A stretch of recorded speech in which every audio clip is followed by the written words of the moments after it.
매일 아침을 뉴스로 깨웁니다. 신율의 출발 새아침. 어제 헌법재판소의 탄핵 심판에서 박근혜 대통령 측은 증인 39명을 추가 신청했습니다. 물론 이 39명이 모두 증인으로 채택되지는 않겠지만 39명이나 되는 증인을 대거 신청하는 것을 두고서 청와대 측이 지연작전을 쓰는 것은 아닌가 하는 추론도 나오고 있는 것이 현실입니다. 박근혜 대통령 측 법률 대리인단들은 대통령의 억울함을 풀기 위한 조치이지 결코 시간 끌기는 아니다, 이런 입장을 개진하고 있죠. 누구의 주장이 맞든 중요한 점은 지금의 상황을 하루빨리 끝내야 한다는 겁니다. 예를 들어서 중국이나 일본은 새로 출범한 트럼프 행정부와의 정상회담을 갖는다고 하는데 우리는 지금 엄두를 내지 못하고 있고 빨라야 7월에나 한미 정상회담이 가능할 것이라는 전망이 나오고 있습니다. 이런 현상은 비단 외교에만 국한되는 것이 아니라 사회 전반에 나타나고 있습니다. 그러니까 되도록 빨리 이 상황을 끝내야만 국가가 정상적으로 돌아갈 것이라는 점을 모든 주체들은 좀 감안을 해야 될 것이라는 생각입니다. 신율의 출발 새 아침, 오늘 순서 시작합니다.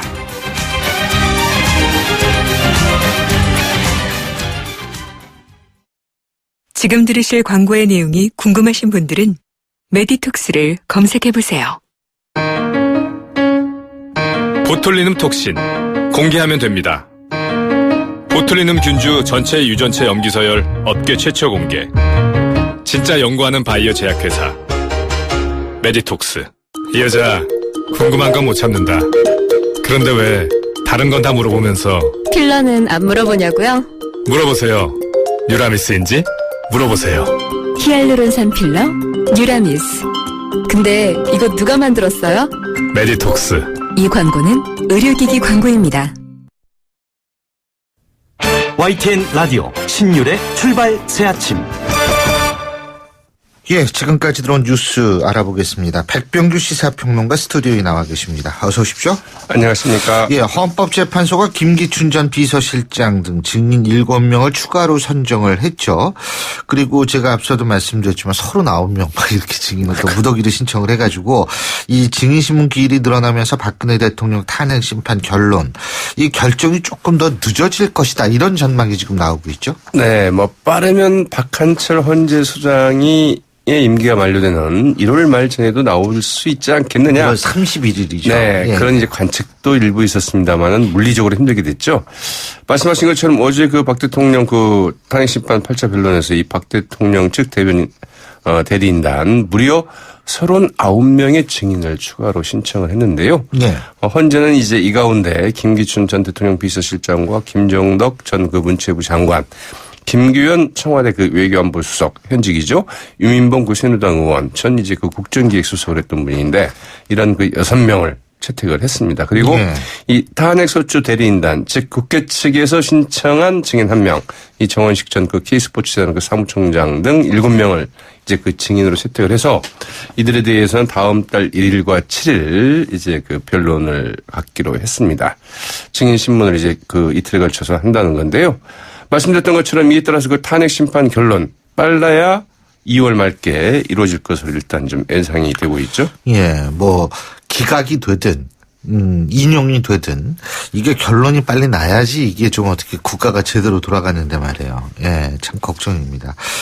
어제 헌재 변론에서도 박 대통령과 최순실의 관계에 관한 여러 가지 증언들이 나왔다 그러던데. 네, 많이 나왔었죠. 그래서 또 어제는 거의 막장 드라마 같은 이제 이런 변론이 진행이 되기도 했는데요. 특히 이제 박 대통령 측 대리인단들이 이 차은택 씨에게 최순실 씨와 이제 고영태 씨와의 관계를 물을 때 이제 그런 일이 많이 있었는데 이 차은택 씨가 이렇게 얘기를 했습니다. 이 최순실 씨가 박 대통령과 직접 통화도 하는 것 같았다고 이제 증언을 했고요. 이 최순실 씨가 연설문이나 국무회의 회의록을 컴퓨터로 작업하는 걸 봤다고 이제 말하기도 했습니다. 문화융성을 위한 민간재단, 즉 미르재단을 말하는 것 같은데요. 이것이 만들어진 것도 최 씨 생각대로 된 것이다, 이렇게 얘기를 했고요. 김정 전 문체부 장관은 이 박 대통령이 정유라 씨처럼 재능 있는 선수를 위한 영재 프로그램을 잘 만들었으면 좋겠다면서 직접 이 정유라 씨를 거명해서 큰 충격이었다고 얘기를 했습니다. 전경련의 이승철 부회장, 이 국회 청문회에서 미르와 K스포츠재단은 전경련이 자발적으로 설립했다라고 유정한 것은 위증 처벌보다는 청와대의 그 위증 요청이 더 무서웠기 때문이다. 이렇게 시근을 했다고 하죠. 예. 아이고, 황교안 대통령 권한대행은 어제 신년 기자회견 가졌죠? 네, 대통령 신년 기자회견에 버금가는, 물론 시간 좀 짧았습니다만, 그 형식으로 이제 가졌는데요. 이 황교안 대통령 권한대행, 사드 배치 문제 등 국정 주요 현안에 대한 입장을 비교적 좀 구체적으로 밝히기도 했죠. 네. 이래서 이제 사실은 4개월 혹은 5개월 정도의 임시 국정 관리자로서는 상당히 좀 광폭행보다 이런 평도 있었는데요. 이 때문에 기자들은 최근 이 지지율 반등과 관련해서 이 대선 출마 의사가 있는 건 아니냐? 이렇게 이제 집중적으로 좀 물었는데요. 예. 여기에 대해서 황교안 대통령 권한대행, 지금은 그런 여러 가지 생각을 할 때가 아니다. 이렇게 답변을 했는데, 그러나. 요 대답이 묘하죠. 지금은 아니다. 그러나. 예. 나가지 않겠다. 이제 이 말을 확실히 하지 않았다고 그러죠. 예. 이 정치인들, 이분은 정치인이라기보다는 행정관료지만, 그래도, 참, 여러 가지 수사, 우리가 또 해석을 그렇죠. 해야겠네요. 예. 그리고 황교안 대통령 권한대행이 자신의 신년 기자회견에서 비판적 논평을 낸 바른정당에 이 장제원 대변인한테 직접 전화를 걸어서 항의를 했다고 그러네요. 네, 예? 이게 또 어제 좀 화제가 되기도 하고요. 예. 논란이 되기도 했었는데요. 이 바른정당의 장제원 대변인이 어제 낮 12시경에 이제 논평을 발표를 했거든요. 예. 황 총리는 자신의 상황을 직시하고 자신이 할 수 있는 한계를 분명히 인식해 주길 바란다. 이 국민을 상대로 정치에 몰두하지 말라. 민생에 좀 전념해달라. 이제 이런 논평을 냈는데요. 예. 그러자 오후 2시쯤에 이 황교안 권한대행이 직접 전화를 했다고 합니다. 예. 그래서 장제원 의원, 이 바른정당이 나에 대해서 이렇게 대응할 것이냐. 장제원 의원이 직접 논평을 쓴 거냐. 장제원 의원 생각이냐. 논평을 장 의원이 직접 쓴 것이죠. 이렇게 이제 이야기를 했다고 그러는데요. 장제원 의원 말에 따르면 한 4, 5분 동안 상당히 좀 이 꾸지람을 드는 듯 했다. 이렇게 이야기를 했는데 자기가 그럴 관계는 아닌데 이상했다. 이제 이렇게 얘기했다고 그랬죠. 그래서, 예. 지도부와 이제 이 문제를 상의한 끝에 이 차기 대선 불출마에 대한 명확한 입장을 밝히라는 것이 야당 대변으로서 하지 못할 논평이었느냐. 이런 공식 추가 논평을 또 냈습니다. 그러자 이제 총리실은 이제 기자들이 좀 도대체 어떻게 된 거냐 이렇게 확인을 하지 않았겠습니까? 그러니까 네. 바른정당이 한때 여당 식구였던 만큼 남이 아니라는 생각으로 섭섭함을 토로한 차원이었던 것 같은데 이런 식으로 공개돼서 좀 당혹스럽다는 반응을 내놨다고 하죠. 어제 이재명 성남시장이 대선 출마 선언을 했죠. 네. 이재명 성남시장 자신이 10대 때 일했던 경기도 성남시의 오리엔트 시계공장 앞 터에서 이제 대선 출마 선언을 했는데요. 이례적인 방식이었죠. 네, 대선 출마를 선언하면서 공정한 사회를 만드는 것이 평생 꿈이다. 이재명은 뉴딜 정책으로 함께 잘 사는 경제를 만들겠다. 재벌 기획에서 좀 강도 높은 또 이야기를 했다고 그러고요. 네. 또 이제 반기문 전 유엔 사무총장 빠르면 이제 내일 특정 정당에 입당할 것인지 아니면 신당, 창당 등 독자 세력화에 나설 것인지 이런 입장을 좀 밝힐 예정이라고 하네요. 설 전에 해야 합니다. 그래야지 설 민심이 어떻게 돌아가는지를 보죠. 네. 예, 오늘 말씀 잘 들었습니다. 고맙습니다. 네, 고맙습니다. 예, 지금까지 백병규 시사평론가였습니다.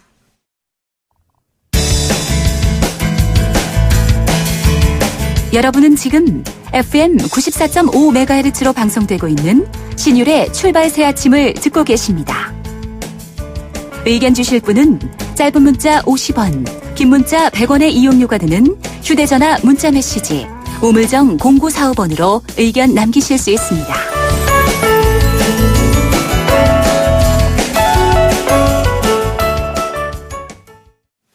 바른정당이 오늘 중앙당 창당대회를 열고서 공식 출범합니다.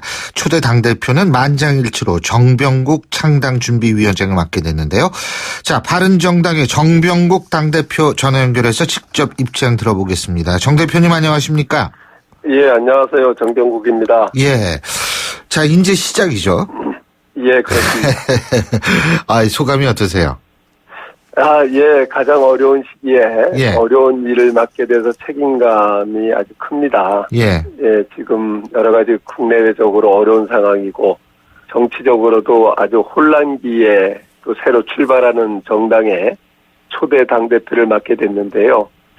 저희가 새누리당에서 나와서 이 새로운 정당을 만들게 된 것은 그동안 패거리 정치, 패권 정치를 배격하고 그야말로 당원이 중심이 되는 그러한 수평정당을 한번 만들어보자. 이런 차원에서 시작을 한 만큼 지금까지 없었던 그야말로 당원이 중심이 되는 정당 한번 만들어 보려고 합니다. 예. 바른정당은 모르겠습니다만 어쨌든 정병국 대표께서는 워낙 합리적인 분으로 알려져 있지 않습니까? 그러니까. 예. 근데요. 예. 이게 지금 이제 대통령제 하에서는 예? 정당만 만들어서 끝나는 게 아니잖아요. 이게 대선 후보가 있어야 하는데. 예? 지금 그렇습니다. 유승민 의원, 남경필 지사가 물론 계시죠. 예. 예. 어떻게 보십니까? 일단은 이제 출발을 했기 때문에 정당에 대한 모습을 국민들에게 좀 있는 그대로 보여줄 수 있는 기회가 대선 국면으로 좀 덮이는 것이 좀 아쉽고요. 또 대선 국면 속에서 말씀하신 대로 대선 후보가 모든 언론의 포커스를 받고 있는데 지금 상대적으로 저희 당 후보들이 낮은 것은 사실입니다. 그것은 이제 그동안 새누리당 후보로서 더 씌워졌던 측면들이 아마 지금 현재는 빛을 발하고 있지 못하는데 저는 제가 우리 당 후보라서 얘기하는 게 아니라 유승민 후보나 남경필 후보 모든 사람들이 지금 기존의 어느 후보보다도 컨텐츠는 가장 단단한 사람들이다. 예. 그렇기 때문에 시간이 가면 그분들의 진가를 발휘할 거다 이렇게 생각을 합니다. 단단하신 분이다. 물론 그렇죠. 네. 다 단단하신 분들인데 일각에서는 반기문 전 총장 영입 얘기가 많이 나오고 있죠. 그죠? 저희 새롭게 출발하는 입장에서 저희 당이 추구하는 가치 철학이 같다라고 하면 어느 누구에도 문은 열려 있고요. 그 중에서 아직 당을 선택하시지 않은 반기문 총장은 좋은 자원이라고 생각을 하고 저희들은 들어오시면 대환영입니다. 근데 반 전 총장이 아직 확실하게 결정한 것 같지는 않습니다만 이른바 빅텐트를 선택할지 아니면 어떤 당이 입당을 할지 아직 그건 확실한 것 같지는 않아요. 제 개인적으로 볼 때는. 근데 이제 지금 일부 조간신문 오늘 나온 거 보면은 제3지대 연대를 대선 전략으로 설정했다. 이런 얘기가 나오고 있거든요. 이거는 어떻게 보세요? 아마 고민하실 수 있다고 봐요. 빅텐트를 치려고 하도 그러나 중심축이 있어야 되는 거죠. 본인이 중심축이 된다는 거 아니에요? 예? 본인이 중심축이 된다는 거 아니에요? 반기문 전 총장?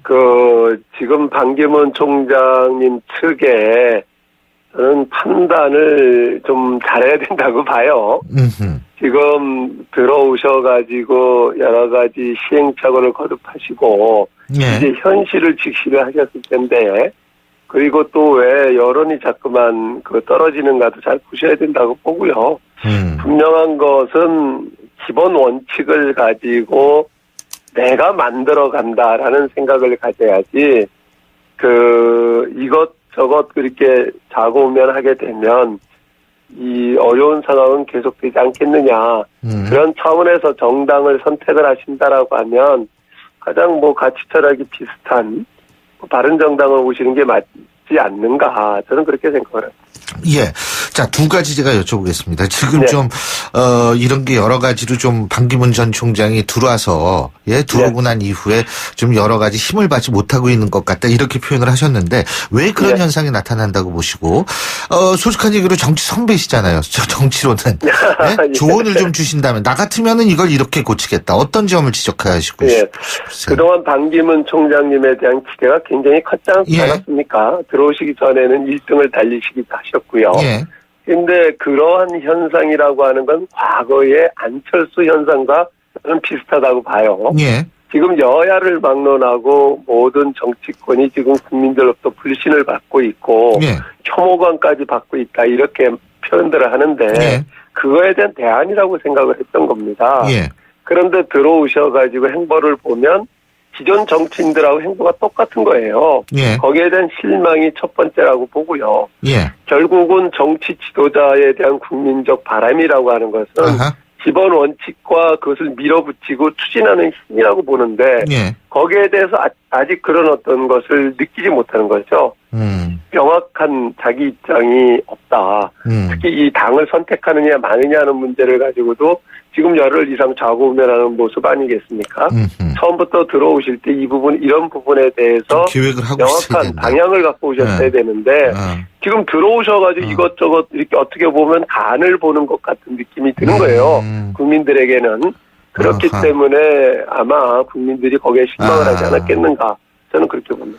그리고 또 한 가지, 아까 이제 네. 바른정당으로 들어오신 것도 좋다 이런 말씀하셨는데, 아니 네. 역설적으로 바른정당도 제3지대에 들어갈 수 있는 거 아니에요? 지금 야당이니까 안 그렇습니까? 저는 제3지대라고 하는 것이 무슨 의미를 얘기하는 건지 잘 모르겠는데요. 그거 솔직히 저도 잘 모르는데요. 그냥 다 얘기해서 그냥 여쭤본 거예요. 그러니까 정당 정치에서 정당을 중심으로 모든 것이 일어나는 것이고 예. 또 거기에서 뭐 정당이 추구하는 어떤 가치가 같다거나 추구하는 당장의 어떤 목표가 같다라고 하면 예. 그때에 합종 연행을 할 수, 연대를 할 수는 있어요. 예. 그러나 그 제3지대가 막연하게 3지대 하면서 3지대가 무엇인지 잘 모르겠어요. 아, 근데 빅텐트는 그 다 들어오는 게 빅텐트 아니에요? 그죠?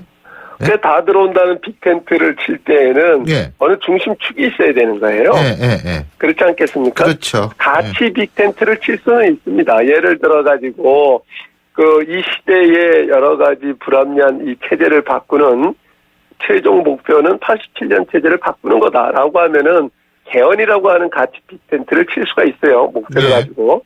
그런데 그냥 막연하게 제3지대라고 하는 부분이 무엇인지 저는 네. 잘 이해가 가지 않아요. 그게 결국은 당이 없는 사람들이 하는 얘기가 아니냐는 생각이 드는데요. 예. 그렇게 해가지고는 이 정당 정치하에서 저는 자기 소신을 펼 수가 없다고 봅니다. 근데 사실은 그 빅텐트 같은 경우에 이제 브라질의 PT당 있죠. 그 룰라 예. 대통령. 근데 거기에서도 빅텐트론, 이른바 이 가설 정당을 만들어가지고 빅텐트를 예. 만들어서 이제 여러 정당들을 한 적이 있지 않습니까? 그리고 예. 뭐 의원 내각제 하지만 이태리 올리브 연대라든지 예를 들면 예. 이런 사례들이 있기는 있는데 그게 우리나라에는 적합하지 않는다고 보시는 거군요. 아니, 그거 가능하죠. 예. 저는 그것도 빅텐트니까. 예. 예, 그러면 저는 지금 우리나라 현실적으로 빅텐트가 가능한 것은 예. 개헌이라고 하는 고리를 가지고 빅텐트 칠 수 있다고 봐요. 개헌에 대해서 동의하는 사람들이 연대할 수 있는 거죠. 예. 예. 개헌에 대해서 그거는- 동의하시잖아요, 바른정당. 야, 그러면요. 예. 당연한 겁니다. 예. 그렇기 때문에 개헌을 하는 데 있어서 대선 전이라도 개헌을 하겠다. 대선 전에 거의 불가능하다라고 하면 대선 직후라도 하겠다라고 하는데 연대를 할 수 있습니다. 예. 그래서 빅텐트라고 하는 것은 저는 그 빅텐트가 우리나라에서 있다, 필요하다라고 하는 저는 개헌을 고리로 할 수 있다라고 보죠. 자, 그리고요, 바른정당 네. 얘기 좀 여쭤볼 텐데, 예. 지금 뭐 새누리당 같은 경우에도 징벌적 손해배상 제도를 강화하겠다, 뭐 이러면서 좀 경제에 좌클릭을 시도한다는 얘기도 나오고요. 또 하나는 임명진 비대위원장이 등장하면서 그러니까 바른정당보다 새누리당이 더 주목을 받고 있다, 이런 얘기도 나오는데 어떻게 보십니까? 더 주목을 받고 있는 것은 정상적으로 갈 때는 주목을 안 받는 거 아니겠어요? 뉴스가 안 되잖아요. 아하. 정상적으로 갈 때는 예. 비정상적으로 갈 때에 주목을 받는 거죠, 언론에. 저는 지금 새누리당이 지극히 비정상이라고 보고요. 지금 말씀하신 대로 정책이라든가 이런 부분에서 그러니까 좌충우돌하고 있는 거죠. 예. 그리고 인물청산, 물적청산 전혀 안 되고 있지 않습니까? 예. 왼쪽만 울리고 있고, 그렇게 되니까 그게 될까 안 될까 하는 차원에서 언론의 주목을 받고 있는 것이지, 그래서 상대적으로 저희들이 지극히 정상적으로 가고 있는 바른정당이 지금 손해를 보고 있습니다. 그리고 추가 탈당 얘기 나오는데요. 예. 결국은 어제 지금 한 분 박순자 의원이요. 예. 탈당을 해서 저희 당으로 오셨고, 앞으로 구정전에도, 빠르면 구정전에도 한두 분 더 탈당하실 것 같고요. 그러고 제가 알기로는 반기문 총장 측에 관심을 갖고 있는 의원들이 대거 탈당할 것 같아요. 일단은 그래서 나경원 그 의원이라든지 예를 들면은 예. 예, 뭐 나경원 의원은 잘 모르겠고요. 예. 일단은 충청권 의원들을 중심으로 해가지고 지금 아마 그분들이야말로 이제 이 당 저당이 아닌 삼지대에 있을 것 같아요. 그냥 중간지대에 무소속으로 있다가 남으면서. 예, 무소속으로 좀 있다가 아마 그 다음에 당을 선택하게 될 텐데 결국에는 이제 바른정당으로 오시겠죠. 그렇군요. 이게 도미노 현상이 일어날 거라고 봐요. 새누리당은 결국은 붕괴가 되고 예. 이게 바른정당을 중심으로 이제는 하나로 뭉쳐지지 않겠느냐 저는 이렇게 봅니다. 근데요. 문제라고 보고요. 근데 이게 탄핵 이게 시기가 늦어지고 좀 늦어질 것이다라는 얘기가 어제부터 나오거든요. 어떻게 보세요? 처음에는 이제 박한철 헌재 소장이 예. 퇴임하시기 전에 1월 달에 가능성이 있다 이렇게 됐던 거죠. 예. 원래 처음부터 우리가 예측했던 건 3월 중순경에 아마 날 거다라고 예. 했는데 그게 아마 현실적으로 박한철 소장 개인 중에 결판을 내고 가시려고 했는데 현실적으로 그게 어렵다 이런 얘기인 거고요. 예. 제가 듣기로는 아마 빠르면은 2월 중에 날 것 같다는 얘기들을 지금 합니다. 근데 이게 어떻게든 하루빨리 정상화돼야 된다. 인용이 되든 기각이 되든 빨리 이런 해야죠. 얘기가. 이렇게 되든 저렇게 되든 결판이 네. 빨리 나야죠. 어쨌든 앞으로 또 당을 좀 잘 이끄셔야지 지금 이 어수선한 정부에서 또 다른 축이 좀 중심을 잡는 곳이 생기는 거 아니겠습니까? 예, 그렇습니다. 명심하고 하겠습니다. 오늘 말씀 잘 들었습니다. 고맙습니다. 예, 감사합니다. 예, 지금까지 바른정당의 정병국 초대 당대표였고요. 신율의 출발새 아침 1부 순서 여기서 줄입니다. 잠시 뒤 2부에서 뵙겠습니다. 최근 우리 사회는 충격적인 사건 사고들을 경험했습니다. 이때마다 대한신경정신의학회는 국민들을 위한 정신건강 지침을 지속적으로 발표하고 국민들의 정신적 회복을 위해 최선을 다하고 있습니다. 정신장애에 대한 편견을 없애고 차별 없는 세상을 만들기 위해 노력하고 있으며 국민들의 정신건강 증진을 통해 건강한 대한민국을 만들기 위한 노력을 다하고 있습니다. 행복한 대한민국의 기본은 건강한 정신과 행복한 마음입니다. 정신건강의학과는 여러분의 우산이 되겠습니다. 이 캠페인은 대한정신건강재단과 대한신경정신의학회가 함께합니다. 굴삭기, 크레인, 지게차, 스카이차, 로더 이 모든 중장비를 부르는데 걸리는 시간은? 1644-4049 공사마스터 전화 한 통이면 오케이. 중장비 빠르게 찾을 땐 1644-4049 1644-4049 공사마스터. 모바일에서도 공사마스터. 소통의 아침을 여는 공정한 목소리 신율의 출발 새아침. 신율의 출발새 아침 2부 순서 먼저 광고부터 듣겠습니다. 괜찮은 맛집을 발견하면 함께하고 싶은 분 떠오르시죠? 나만 쓰기 아깝다는 좋은 제품은 알리고 싶죠? 회원으로 가입하여 알뜰히 구매하고 직접 판매도 할 수 있는 행복 나눔의 가치. 건강한 회원 직접 판매의 정신입니다. 796만 소비자와 회원이 선택하고 있는 회원 직접 판매. 직접 판매 공제조합에 가입된 회원 직접 판매 기업은 소비자 피해 보상 보험으로 믿을 수 있습니다. 회원 직접 판매의 시작은 직접 판매 공제조합 가입 여부 확인부터. 이젠 믿음을 사십시오. 소비자 유통의 힘 직접 판매 공제조합. 김 사장님은 고민하던 공장 먼지 악취를 어떻게 해결했을까? 박 사장님도 쉽게 없애기 어려운 식당 연기 냄새를 해결하려면 정답은 역시 우양집진기.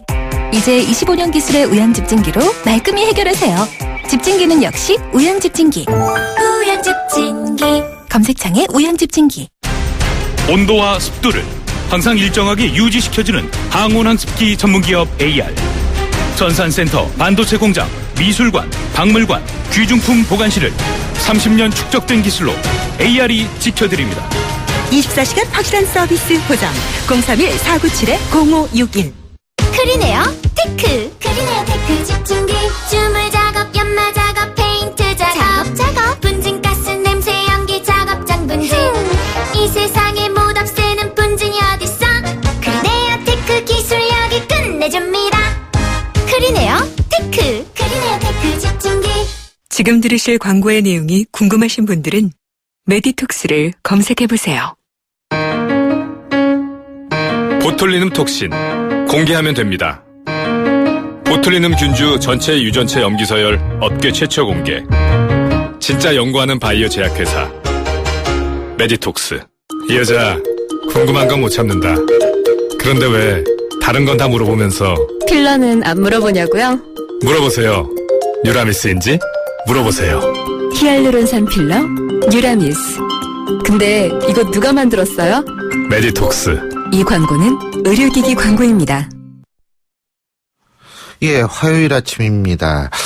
지금 오늘 아침도 상당히 춥습니다. 자, 여러분들 출근길 나서셨는지 모르겠는데요. 자, 교통 상황 알아보겠습니다. 김미란 캐스터. 네, 신유의 출발 새 아침 교통정보입니다. 뚝 떨어진 기온에 돌발 고장 차량이 발생할 수 있는데요. 예, 출근길에 불편이 없도록 출발 전 시동이나 차량 점검을 미리 잘 하시고 안전하게 운행을 시작하시기 바랍니다. 먼저 평택 시흥간 고속도로는 시흥 방면 조남 나들목 부근 2차로에서 승용차에 불이 났습니다. 진화 작업이 전 시간대에는 끝났지만 아직은 잔불 정리와 소방 관련 차량 여러 대가 2차로에 멈춰 있습니다. 현재 1차로만 운행이 가능한 모습인데요. 뒤로 차량들 아직은 정체가 극심하니까 운행에 참고하시기 바랍니다. 영동고속도로 강릉 쪽으로 북수원 나들목에서 동수원 나들목 구간에서도 화물차 관련 사고가 발생했습니다. 현재 3차로가 통제가 되고 있으니까 안전하게 운행하시기 바랍니다. 간선도로에서는 강변북로 일산 쪽으로 반포대교에서 동작대교 구간 1차로에서는 추돌 사고가 있었습니다. 처리 작업이 방금 전에 완료가 됐는데요. 아직은 성수부터 반포대교까지 밀리고 있으니까 참고하시기 바랍니다. 같이 가는 올림픽대로는 하남 쪽으로 행주대교부터 양화대교, 다시 여의도권 일대부터 동작대교까지는 이제 20-30km 내외입니다. 신율의 출발 새 아침 교통정보였습니다. YTN 라디오 신율의 출발 새 아침. 예, 야권의 대표적 대권 주자죠. 문재인 전 대표와 안철수 전 대표가 나란히 야권의 핵심 지지 기반 호남을 찾았습니다. 지난 총선부터 최소한 이 지역이 지지율이 엎치락 뒤치락하고 있는 상황인데요. 호남 민심은 현재 어디를 바라보고 있을까요? 전북 전주의 지역구로 주신 대표적인 호남 정치인 중에 한 분이시죠. 국민의당 정동영 의원 전화 연결하겠습니다. 안녕하십니까? 네, 안녕하십니까? 예. 자, 지금 호남 국민의당 같은 경우에요. 예. 지금 서울 지역 의원이 두 분 계시죠, 거기. 그죠? 그렇습니다. 예, 예. 비례대표 빼면은 거의 전부 호남 지역 의원으로 구성이 되는데 지금 국민의당의 그 인기가 총선 당시만 못한 것 같다라는 그런 얘기들도 있거든요. 현재 상황 어떻게 판단하고 계십니까? 어렵죠. 어렵지만 상황은 또 변하는 것이기 때문에요. 정치는 생각하는 유명한 말이 있듯이 예. 지금 상황이 그대로 고착될 거다라고 생각하지는 않습니다. 그러니까 4.13 총선 때는 이제 국민의당을 대안으로 선택했던 것인데 그 기대에 이제 못 미친 것이 오늘의 좀 실망을 가져온 이유 아닐까 싶습니다. 그렇군요. 지금 호남 민심이 더불어민주당 쪽으로 갔다고 생각하지 않으세요? 사실 따져보면 더불어민주당이 해놓은 일은 없거든요. 그러니까 예. 탄핵 정국에서 오히려 오락가락했다든지 일관성을 잃었다든지 예를 들면 촛불 광장에 나가는 것은 당이 할 일이 아니다. 탄핵을 얘기하면 역풍이 분다 등등 이런 어정쩡한 자세로부터 결국 나중에 편승한 셈인데 결국은 이제 판이 새해가 바뀌면서 대선 전국으로 급속히 옮겨가면서 어떤 이익을 봤다고 할까요? 이렇게 볼 수 있겠죠. 이 더불어민주당 문재인 전 대표가 호남 가가지고 물론 안철수 전 대표도 갔습니다만 이 이틀 연속 방문했죠 아마 문재인 전 대표가요, 그죠? 미워도 네. 다시 한번 손을 잡아달라 이런 얘기했는데 어떻게 보십니까? 읍소를 한 것 같은데요. 예.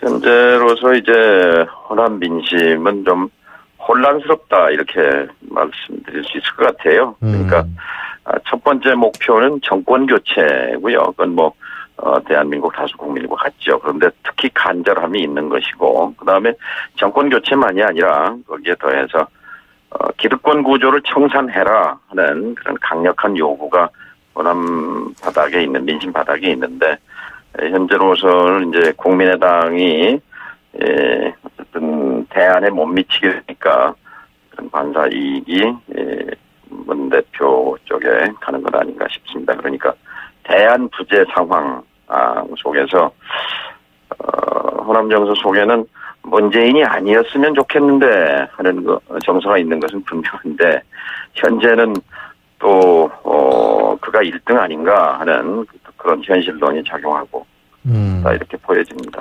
대안 부재라고 말씀하셨는데 안철수 전 대표 같은 경우에는 이번 대선이 문재인 대 안철수의 구도다 자꾸 이렇게 얘기하지 않습니까? 예. 다시 대안이 되겠다 하는 이제 의지의 표현이죠. 예. 사실 지난 4월 총선 이후에는 호남에서 압도적으로 안철수 전 대표에 대한 기대가 컸었죠. 예. 지난 9개월 동안 무슨 일이 있었던 것인가 하는 것을 다시 되돌아볼 수밖에 없습니다. 그러니까 9달 동안 지난 4월 총선 때 미뤄졌던 그런 국민적 기대를 놓지 말고 그 길을 갔어야 하는데 벗어난 거죠. 예. 크게 봐서 두 번의 결정적인 실패가 있었죠. 하나는 총선 끝나고 나서 한 2달 뒤에 이른바 리베이트 파동이라는 게 있었는데 무죄 판결이 났죠. 이것으로 1심에서 무너졌죠. 예. 이제 이거는 최근에 이제 또 그 법원에 의해서 전원 무죄가 선고됨으로써 굉장히 억울한 측면이 이제 있어서 이건 회복이 가능하다고 봅니다. 그리고 두 번째가 이제 작년 12월 2일 이른바 조기 탄핵 국면에서 어정쩡하게 했던 것이 역풍을 맞은 것.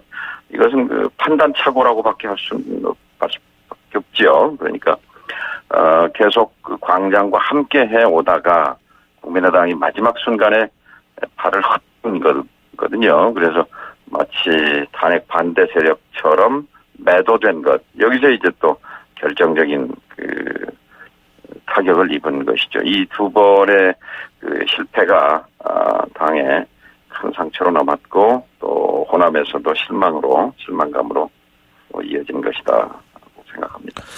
그러면은 이러한 상황이 극복하면 회복이 될 수 있다 이렇게 보시는 거잖아요, 그죠?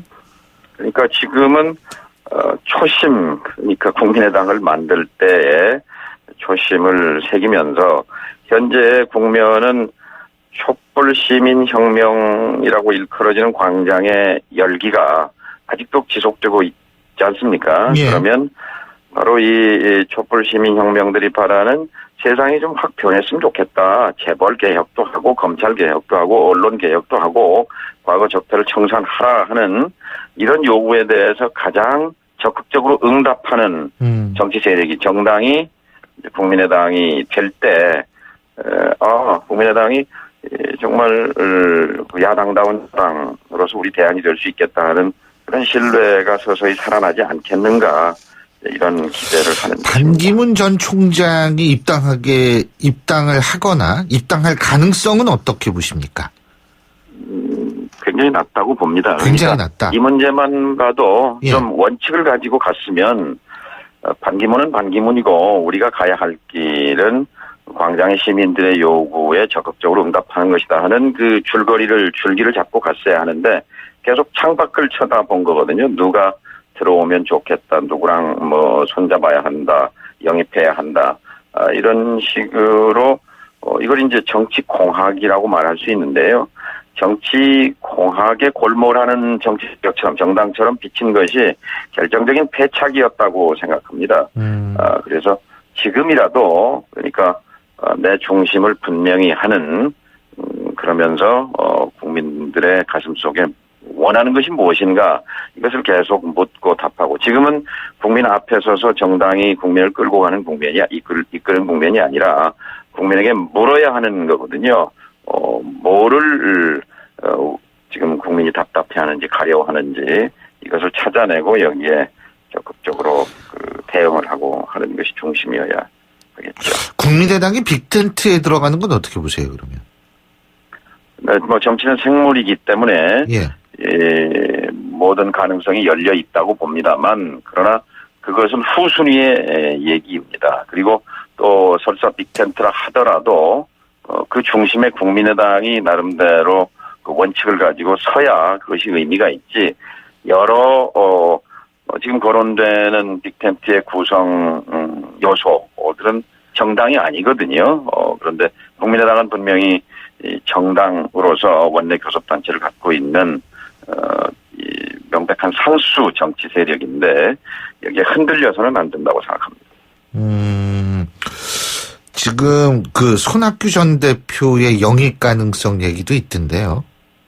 네, 손학규 대표는 국민의당과 이제 몇 가지 점에서 공통 분모가 있죠. 예. 원래 같이 당을 했던 처지이고 또 손 전 대표는 지금 새로운 당을 만들기가 어려운 그런 상황이고 국민의당은 일단은 문호는 항상 개방돼 있다는 입장을 갖고 있기 때문에 사실 서로 윈윈할 수 있는 관계에 있는 건 맞습니다. 그리고 손학규 전 대표가 또 호남에 상당한 지지 기반을 갖고 있다 이런 얘기도 있던데요. 공을 많이 들였지 않습니까? 그동안 당진에 집권하면서 나름대로 공을 들여왔죠. 자, 그리고 제가 앞서도 잠깐 정병국 대표한테도 여쭤본 건데 같은 걸 좀 여쭤보겠습니다. 이 새누리당 임명진 위원장이 이제 징벌적 손해배상 같은 제도를 도입하겠다. 이게 이제 소위 말하는 경제 분야의 좌클릭이라는 얘기가 나오거든요. 이 부분은 어떻게 보세요? 이런 부분? 그러니까 지금 우리 경제가 절벽이라고 하지 않습니까? 벽에 부딪혔죠. 현재까지 지난 몇십 년 동안 해오던 재벌, 대기업, 수출, 제조 중심으로 경제가 성장해오던 것이 이제 더 이상 이 방식으로는 가기 어렵게 돼 있는데 현실적으로 보면은 우리 중소기업들은 일자리의 88%를 차지하고 있고 이 중소기업이 뭔가 좀 활력이 나와야 일자리 문제도 해결되고 성장 문제도 거기서 희망이 생길 텐데 지금 사실은 노예제도라고 일컬어질 만큼 재벌 대기업의 일방적인 횡포 이런 것이 강하기 때문에 그래서 징벌적 손해배상제 얘기도 아마 거기서 나오는 그러니까 재벌 개혁의 한 요소로서 제기되는 것인데요. 재벌 개혁은 다른 거 없습니다. 법대로 하면 됩니다. 법대로. 그리고 법의 미비한 점을 고치면 될 것이고요. 그런데 지금 국회에 계류 중인 재벌 개혁과 관련한 여러 가지 법률이 있는데 그동안 이른바 기득권의 벽, 재벌 대기업의 벽에 붙여서 한 걸음도 못 나간 것들이 많이 있어요. 상법 개정안도 그렇고 공정거래법 개정안도 그렇고 이것을 2월 국회에서 처리하는데 새누리당이 어떤 태도를 보일 것인지 이것이 더 중요하다고 봅니다. 예, 잘 알겠습니다. 오늘 말씀 여기까지 듣겠습니다. 고맙습니다. 예, 감사합니다. 지금까지 국민의당 정동영 의원이었고요. 신율의 출발 새 아침 2부 순서 여기서 줄입니다. 전 8시 10분 3부에서 뵙겠습니다.